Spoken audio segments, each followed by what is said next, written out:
That morning she put on her worn work overalls, tied her hair back in a practical knot, and switched on the work light in the small workshop behind the house. The family cement mixer had been out of service for a week. The belt was loose. The drum was rusted, and it made a harsh grinding noise every time it turned. She started by unplugging the power cord, then opened the machine's cover.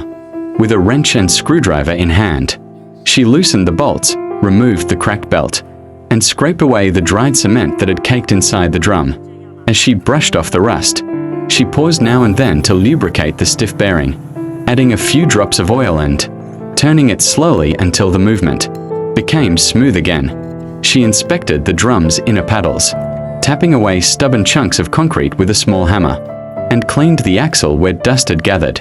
When the new belt arrived, she carefully aligned it on the pulleys, adjusting the tension so it wouldn't slip or strain the motor. She checked the gears, tightened every loose bolt, and replaced a few that had corroded beyond use.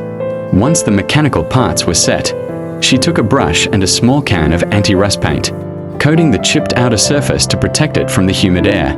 She wiped down the frame, cleared debris from around the base, and made sure the safety guard was secure. She also checked the motor's wiring, reseating a loose connection, and wrapping it with electrical tape so moisture wouldn't cause trouble later. After that, she poured a little water into the drum and ran the machine for a minute, watching how the paddles moved and listening for any irregular vibration. Finally, she stepped back, plugged the machine in, and switched it on. She waited a few seconds. This time the drum spun smoothly, the grinding noise gone, replaced by a steady, healthy hum. She smiled, wiping the oil from her hands with a rag. To others this work looks heavy and technical, but for her it's just a matter of care, patience, and paying attention to details.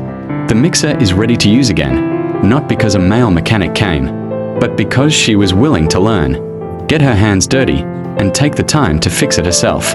She stood there a moment longer, feeling proud that a tool her family depends on was working again, because she chose not to give up.